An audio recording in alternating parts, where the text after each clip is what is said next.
Hello,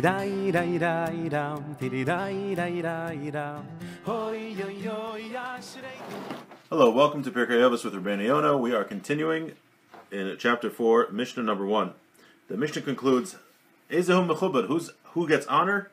HaMechabed es habrios, someone who honors others. Shnamar, as it says, Ki mechabdai achabed, those my honorers I will honor, ubozai yekelu, and those who scorn me I will scorn. So let's see, Rabeinu Yonah has a very unique explanation to this Mishnah. Usually we would explain it that when someone honors other people, those people honor him, and that's a very good thing. Rabeinu Yonah explains it a little differently. Now that pshat is definitely true. There are those that say that explanation. Ezehu mechubed hamechabed es habrios. Who is one who is honored? Someone who honors others. Hamechabed es chaveros, someone who honors his friend. La'atzmahu oso kavod v'lo lechaver. Really, the honor comes back to him, and not necessarily to his friend. Umat to'el shliish ki yasa lo kavod. What purpose could there be of giving someone honor? Im nichbad hu, if the person you're trying to honor is already an honored person. You don't give him anything. Someone does the president care if I call him up and say how much I like him? I'm a nobody who he doesn't care. Vim niklahu, if the person is a lowly person, he's not going to return that honor to you. And those that honor him, it's embarrassing to honor such a lowly person. And it doesn't do anything for the person who's downtrodden. When you honor a person who is a lowly person, the fact that you gave him honor doesn't make him any better. Like King Solomon says, like putting a stone into a sling, so too someone who gives honor to a fool. That means to say, someone who puts a stone into a sling, it's a silly thing he did. It doesn't give the stone any honor. You don't uplift the stone by doing what you're doing. So too, when you give a fool honor. It's silliness to honor him like that. And it's not honor for him. Come to say, so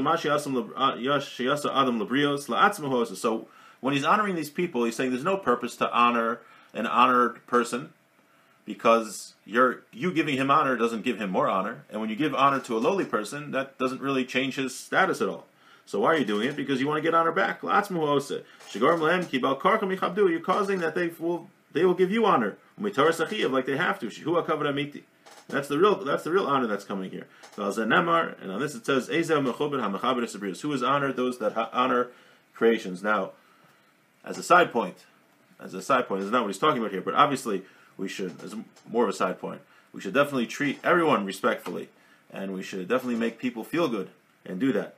But it's also, as a side point here to what he's saying, Rabeinu Yonah discusses in another place about how it's very bad to hold people up, to promote people who are evil and do bad things.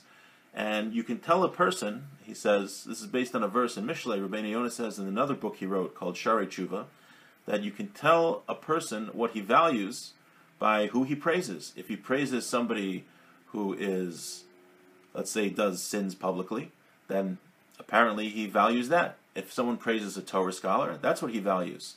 You can tell a person by what he is, by what he values. And also, when you put someone up and you give someone honor who, let's say, does the wrong thing, then that shows people that they should listen to this person. They should follow him. Oh, look, this person is being elevated. He's someone we should emulate, especially children. Children don't always know the difference between telling when someone is good or bad. They see they're elevated, they'll follow him. They're a famous person, they'll follow him.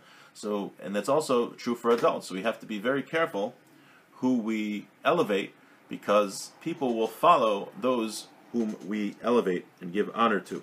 Shenamar, as it says in the verse, that was Rabeinu Yonah wasn't saying that here. He says in another place. I was just adding that. Okay, Shenamar, Kimechabdai achabed uboze yikelu. Because my honorers I will honor, and those that scorn me will be degraded. This proof from the verse is a Kal V'chomer argument. A Kal V'chomer argument is, I think in Latin, something, I don't know how to pronounce a Latin word, It's something like a fortiori, something like that, which is a logical argument. If I can pick up 10 pounds, then kal v'chaymer, kol shchein, I can pick up 5 pounds. It's a logical argument. Hashem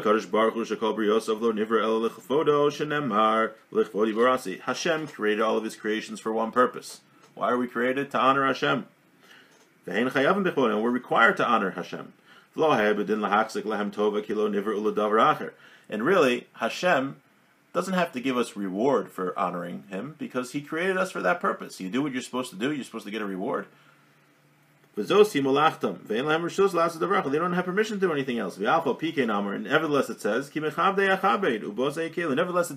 though Hashem created us for one purpose, which is to honor him, and we don't have any other purpose except to honor God, nevertheless God still rewards us for doing what we're supposed to do.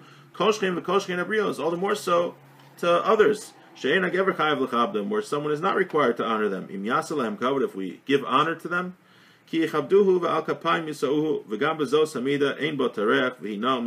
it's good to honor people. It sounds like Hashem, here we're saying that we were created to honor Hashem, and nevertheless we get reward for doing what we're supposed to do. So all the more so if we honor people. We weren't created to necessarily honor other people, but if we do that, it is very pleasing, and obviously we'll get reward for that. So if anyone's reading this part inside, I would like to hear your thoughts, because this was a little bit of a challenging, novel interpretation of this Mishnah and how it works from the beginning to the end. I would love to talk to anybody who has any insight to this Mishnah. Please send me a message. But the idea is that we definitely should honor Hashem. That's what we're created for. That's actually what we're learning about in Das Tvunos also. Sunday mornings, if anyone's interested in that share, it's also posted on the YouTube page to listen to Das Tvunos about how God created everything in the world just for to honor him, and that eventually Hashem will reveal himself and his oneness to the world. And also, it's very important in Judaism in general to think outside of ourselves, to not make ourselves the main part of creation. How do we do that? We do that by honoring Hashem, and we do that by honoring other people. We put the needs of others before our own. We put the needs of Hashem, quote-unquote the needs. Hashem doesn't have needs, but what he asks from us in front of our own. And that is a very important message in Judaism. We also mentioned how careful we have to be of who we hold up as role models, because when you hold up someone as a role model, people will follow them. So if you hold up someone as a role model who doesn't do good things, then that's a very bad thing, because it will encourage and validate other people to follow in their ways. Okay, wishing everyone a great day.